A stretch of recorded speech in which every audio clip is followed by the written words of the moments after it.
അപ്പൊ ഞങ്ങള് ഫരീദാബാദിൽ നിന്ന് ന്യൂഡൽഹിയിലേക്ക് പോവാണ്. ഇന്ന് ഡേ 3 ആണ്. അപ്പൊ ഞങ്ങള് മുകളിലത്തെ സീറ്റിലാണ്. താഴത്ത് ഷാജി സാറുണ്ട്, ഡാഡുണ്ട്, സീതാലക്ഷ്മിയുടെ അമ്മയും അച്ഛനും ഉണ്ട്. അപ്പൊ ഇതാ ഞങ്ങള് മുകളിലാണ്. ഞങ്ങളെ കൂടെ മോനും ഉണ്ടായിരുന്നു, പക്ഷെ മോനു താഴത്തേക്ക് ഇറങ്ങിപ്പോയി. മോളിക്ക് കയറുകയാണ് മോനു. ഹായ് പറയും മോനു. മോനൊരു ഹായ് പറഞ്ഞേ.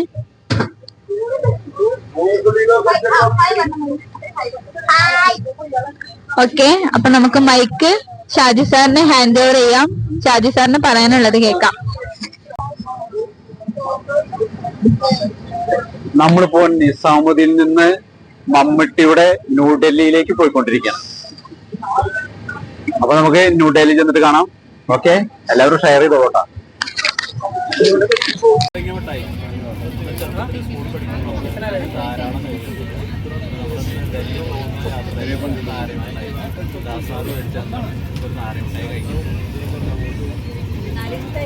നമ്മളിപ്പോ ന്യൂഡൽഹിയിൽ എത്തിയിട്ടുണ്ട്. ന്യൂഡൽഹി റെയിൽവേ സ്റ്റേഷനില് നല്ല തണുപ്പൊക്കെ ഉണ്ട്. അപ്പൊ നമ്മളിനി പോവാണ്. തണുപ്പായിട്ട് എല്ലാരും സ്വെറ്ററും ക്യാപ്പൊക്കെ ഇട്ട് റെഡി ആവുകയാണ്. നമ്മൾ പോയിക്കൊണ്ടിരിക്കുകയാണ്. ഹായ്, അപ്പൊ നമ്മളിപ്പോ ന്യൂഡൽഹി റെയിൽവേ സ്റ്റേഷനിലാണ് ഉള്ളത്. ഞങ്ങൾ ഫസ്റ്റ് ടൈമാണ് ന്യൂഡൽഹിയിൽ വന്നിറങ്ങുന്നത്. ഞങ്ങൾ മുന്നേ ഹരിദ്വാർ പോയ സമയത്ത് ഹസ്രത് നിസാമുദ്ദീൻ റെയിൽവേ സ്റ്റേഷനിലായിരുന്നു ഇറങ്ങിയിട്ടുണ്ടായിരുന്നത്. അത് ഡൽഹിയിൽ തന്നെയാണ്. ഡൽഹി ജസ്റ്റ് പാസ് ചെയ്ത് പോയിട്ടുണ്ട്.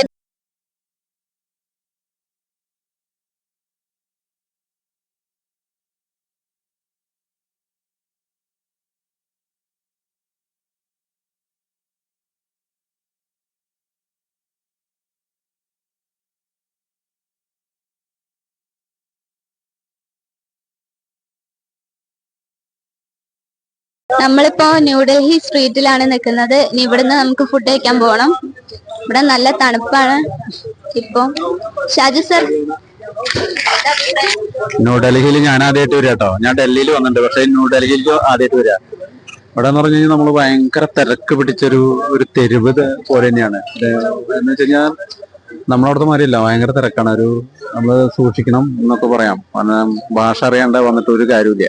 കറക്റ്റ് ഹിന്ദി ഇംഗ്ലീഷും നല്ലപോലെ കൈകാര്യം ചെയ്യാൻ അറിഞ്ഞാൽ മാത്രമേ ഇങ്ങനെയുള്ള സ്ഥലങ്ങളിലേക്ക് വന്നിട്ട് കാര്യമുള്ളൂ. എന്തായാലും നമുക്ക് മൊത്തം ഒന്ന് കറങ്ങി കാണാം. ഞങ്ങൾ അതിന്റെ റൂമും കാര്യങ്ങളൊക്കെ സെറ്റ് ചെയ്തുകൊണ്ടിരിക്കുകയാണ്. ഓക്കെ,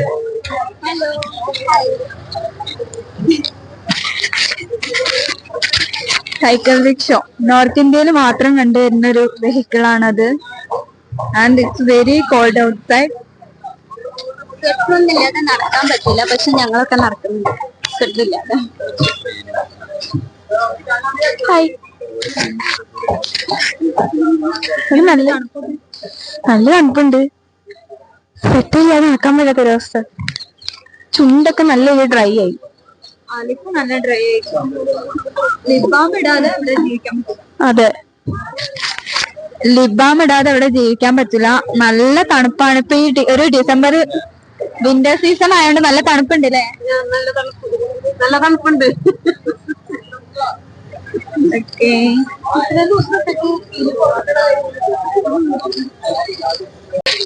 ഹലോ ഗായ്സ്, നമ്മള് ന്യൂഡൽഹിയിലാണ്. ഇവിടെ ഭയങ്കര തണുപ്പാണ്. നായ പോലും സ്വെറ്റർ ഇട്ടിട്ടാണല്ലേ നടക്കുന്ന. മോനെയോ നമ്മള് കണ്ടില്ലേ? കണ്ടു. നായ പോലും സ്വെറ്റർ ഇട്ടിട്ട് നമുക്ക് എന്ത് അവസ്ഥയായിരിക്കും അപ്പൊ? നായ പോലും സ്വെറ്റർ ഇട്ടിട്ടാണ് നടക്കുന്നത്. കണ്ടാ നായ സ്വെറ്റർ ഇട്ട് നടക്കണേ. അതിപ്പോ അങ്ങോട്ട് ഓടിപ്പോയി. അതിന്റെ മേലെ ഒരു ബ്ലാക്ക് സ്വെറ്റർ ഒക്കെ ഇട്ടിട്ട് അത് ഇവിടെ വന്ന് ഫുഡൊക്കെ കഴിക്കും. നല്ല ക്യൂട്ടി പൈ ആയിരുന്നു അവിടെ. അവർക്ക് ഭയങ്കര ഇഷ്ടമായി. നമ്മൾ നേരെ ഫുഡ് കഴിക്കാനാണ് പോകുന്നത്. അപ്പൊ നമ്മൾ ഫുഡ് കഴിക്കാൻ വേണ്ടി ഒരു ഹോട്ടലിൽ വന്നിട്ടുണ്ട്. ലഞ്ച് കഴിക്കാൻ വേണ്ടിട്ട് ഞങ്ങളെല്ലാരും ഉണ്ട്.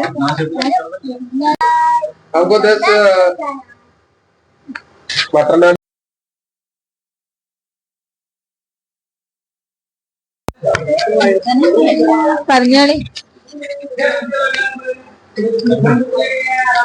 അപ്പൊ ഞങ്ങൾ ന്യൂഡൽഹിയിലെത്തി. ഞങ്ങള് ഭക്ഷണം കഴിക്കാൻ വേണ്ടിയിട്ട് ഇരിക്കുകയാണ് എല്ലാവരും. ഇന്നലെ ഞങ്ങൾക്ക് ശരിക്കും ട്രെയിനിൽ ഉറങ്ങാൻ പറ്റിയില്ല, നല്ല തിരക്കായിരുന്നു. അപ്പൊ അതിന്റെ ക്ഷീണം മാറിയിട്ടില്ല. അപ്പൊ ഞങ്ങൾ വന്ന് ഭക്ഷണം കഴിക്കാൻ പറ്റിയിട്ടില്ല. അപ്പൊ ആ ഭക്ഷണം കഴിക്കാൻ വേണ്ടിട്ട് ഒരു ഹോട്ടലിൽ കയറിയിരിക്കുകയാണ്. അപ്പൊ നമുക്ക് ആദ്യം ഇവിടെ മിളക് കൊടുന്ന് വെച്ചിട്ടുണ്ട്. മിളക് കൊണ്ട് ഉപ്പ് ഉണ്ട്. അപ്പൊ നമ്മുടെ നാട്ടിലെ കാണുമ്പോ തോന്നും നമ്മുടെ നാട്ടിലെ മിളകാണെന്ന് തോന്നും, പക്ഷെ ഭയങ്കര എരിവാണ്. അപ്പൊ അതൊന്ന് കടിച്ചു നോക്കി കഴിഞ്ഞാൽ നമുക്ക് അറിയാൻ പറ്റും. അത് ശരിക്കും പറഞ്ഞാൽ ഞാൻ ട്രെയിനിൽ വെച്ചിട്ട് ഒരെണ്ണം കടിച്ചു നോക്കി. അത് കാരണം എനിക്ക് പേടി ഇപ്പൊ കടിക്കാൻ, കാരണം നല്ല എരിവാണ്. അത് കാരണം ഞാൻ കടിച്ചു കാണിച്ചു തരുന്നില്ല. അതാണ് മിളക് കുറെ ഉണ്ട്. അപ്പൊ ശ്രീനിവാസൻ പറഞ്ഞ മാതിരി ഇത് ചക്കയല്ല എന്ന് പറയേണ്ടി വരും. അപ്പൊ ഇവിടെ മിളക് എല്ലാ ഭാഗത്തും നല്ല പച്ച മിളക് കിട്ടും. അപ്പോ നിങ്ങൾ വരുന്നവരൊക്കെ ഇനി ശ്രദ്ധിക്കുക. അപ്പൊ ഞാൻ അടുത്ത ആൾക്ക് കൊടുക്കാം. എന്തെങ്കിലും രണ്ടു വാക്ക് പറഞ്ഞോളൂ.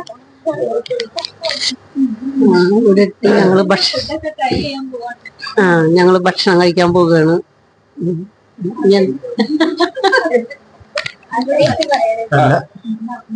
എന്താണ് ഭക്ഷണത്തിനെ പറ്റിയാണ്? ഭക്ഷണം ഇവിടെ ഞങ്ങൾ ചോദിച്ച ഐറ്റംസ് ഒന്നും ഇവിടെ ഇല്ല. അപ്പൊ അവരേലുള്ളത് എന്തെങ്കിലും വാങ്ങിച്ച് കഴിക്കാനുള്ള ഒരു ശ്രമത്തിലാണ് ഞങ്ങള്. പറഞ്ഞിട്ടുണ്ട് എന്താണ് ഉണ്ടാക്കി കൊണ്ടുവരുന്നത് നമുക്കറിയില്ല. അവര് തരണത് നോക്കാം.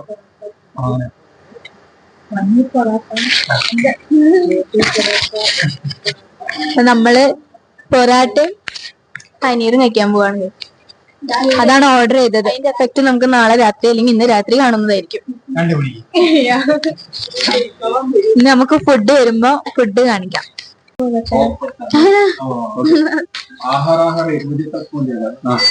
എന്താ നമ്മൾ ഫുഡ് കഴിക്കാൻ ഫുഡ് വന്നുകൊണ്ടിരിക്കുകയാണ്. ഇപ്പൊ ദാൽ കറിയാ വന്ന് പനീർ മിക്സ്ഡ് കറി, പനീർ, ദാൽ ഫ്രൈ. ഈ ഫുഡിന്റെ ബാക്കി ഐറ്റംസ് ഒക്കെ വന്നോണ്ടിരിക്കുന്നുള്ളൂ. എല്ലാം കൂടി ചേർത്തിട്ട് നമുക്ക് കാണിച്ചിട്ടുണ്ട്. ലാസ്റ്റ് ഒരു വ്യൂ കാണിച്ചു തരാം. അതാ നെക്സ്റ്റ് ഫുഡ്.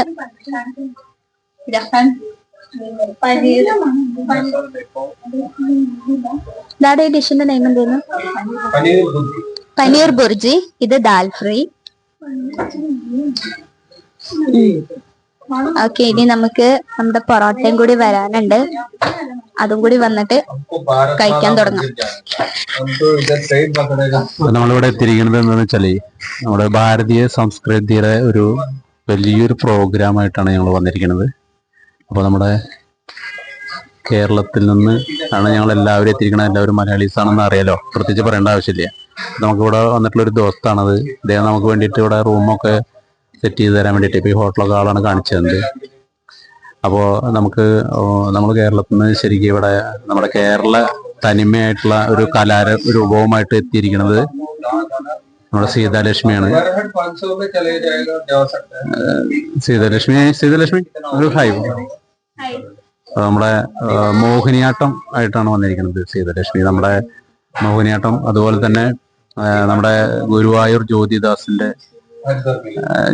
മാഷയുടെ ശിഷ്യ കൂടിയാണ്. സോപാന സംഗീതം അറിയാം. അതുപോലെ തന്നെ നിരഞ്ജന ഡോക്ടർ നിരഞ്ജനയാണ്. ഇപ്പോ നന്നായി പാട്ടൊക്കെ പാടി ഒരുപാട് അവാർഡുകൾ മേടിച്ചിട്ടുള്ള ഒരു ഗായികയാണ്. അപ്പൊ 32 ഭാഷയിൽ പാടി 36 ഭാഷയിൽ പാടിയിട്ട് റെക്കോർഡ് ഇട്ടിട്ടുള്ള ഒരു വ്യക്തി കൂടിയാണ്. അതുപോലെ തന്നെ നിവേദിത ദാസ്, ഡോക്ടർ നിവേദിത ദാസ് നല്ലൊരു ഗായികയാണ്. അതുപോലെ തന്നെ 36 ഭാഷയിൽ പാടിയിട്ട് റെക്കോർഡ് മേടിച്ചിട്ടുള്ള ഒരാളാണ്. അപ്പോൾ അവരുടെ രക്ഷിതാക്കളാണ് ഇരിക്കുന്നത്. മറ്റേ സാവരിയ ഡിജിറ്റൽ വേൾഡിന്റെ മാനേജറാണ് അദ്ദേഹം. അതുപോലെ തന്നെ സീതാലക്ഷ്മിയുടെ അമ്മ, അച്ഛൻ, അതുപോലെ തന്നെ അദ്ദേഹത്തിന്റെ വൈഫ്. ഓക്കെ, പിന്നെ അദ്ദേഹത്തിന്റെ ചേട്ടന്റെ മകനാണ്, അനിയന്റെ മകനാണ്. അപ്പൊ ഞങ്ങള് മിനിഞ്ഞാന്നാണ് അവിടുന്ന് പുറപ്പെട്ടത്. അപ്പൊ ഞങ്ങളിവിടെ ഒരു ഹോട്ടലിൽ എത്തിയിരിക്കുകയാണ്. അപ്പോൾ ഞാനിവിടെ എത്തിയിരിക്കുന്നതെന്ന് വെച്ച് കഴിഞ്ഞാൽ സോപാന സംഗീതം, അഷ്ടപതി എന്ന് പറഞ്ഞ ആ ഒരു കലാരൂപം നമ്മുടെ ഈ ഭാരതീയ സംസ്കൃതിയുടെ ഭാഗമായിട്ടുള്ള പ്രോഗ്രാമിൽ അവതരിപ്പിക്കാൻ കൂടി വേണ്ടിയിട്ടുണ്ട്. അതുപോലെ തന്നെ അതിന്റെ ഡിസ്ട്രിബ്യൂഷനും കൂടിയുണ്ട്. അപ്പോ ഞാനും സീതാലക്ഷ്മിയൊക്കെ ഗുരുവായൂർ ജ്യോതിദാസ് മാഷയുടെ ശിഷ്യഗണങ്ങളാണ്. അപ്പോൾ അതുപോലെ തന്നെ ഇത് ഈ ലൈവ് മാഷ് കേട്ടിട്ടുണ്ടെങ്കിൽ തന്നെ മാഷിന്റെ എല്ലാ അനുഗ്രഹങ്ങളും അതുപോലെ തന്നെ ഞങ്ങളുടെ ഗ്രൂപ്പിലുള്ള എല്ലാ അംഗങ്ങളുടെയും അനുഗ്രഹവും പ്രാർത്ഥനയും ഞങ്ങളോടൊപ്പം ഉണ്ടാവണം. എനിക്ക് മാത്രമേ ഈ പരിപാടി അത്രയും ഭംഗിയായിട്ട് നമുക്ക് ചെയ്ത് വിജയിപ്പിച്ച് പോരാൻ പറ്റുള്ളൂ. അപ്പോൾ എന്തായാലും എല്ലാവർക്കും ഈ ലൈവ് കാണുന്ന എല്ലാവർക്കും ഇത് നിങ്ങളെല്ലാവരിലേക്കും ഷെയർ ചെയ്ത് എത്തിക്കണം. നമ്മുടെ കേരളത്തിൽ നിന്ന് ആദ്യമായിട്ടാണ് സോപാന സംഗീതം ഫ്യൂഷൻ ഒരു വെസ്റ്റനുമായിട്ട് ഫ്യൂഷൻ ചെയ്യുകയും അതുപോലെ തന്നെ ഹരിദ്വാറിലേക്കാണ് ഞങ്ങൾ പോകുന്നത്. അവിടെ ചെന്നിട്ട് ഞങ്ങൾ ഗംഗയിൽ മുങ്ങിയതിന് ശേഷം അവിടെ സോപാന സംഗീതം ആലപിക്കും. അതിനുശേഷം ഞങ്ങൾ നാളെ 30-ാം തീയതിയാണ് പ്രോഗ്രാമിന് പോവുക. അപ്പോൾ എല്ലാവരും ഈ ഒരു വീഡിയോസ് എല്ലാവരിലേക്കും എത്തിക്കണം എന്ന് നിങ്ങളോട് ഞങ്ങൾ താഴ്മയായിട്ട് അപേക്ഷിക്കുകയാണ്. Okay, thank you so much.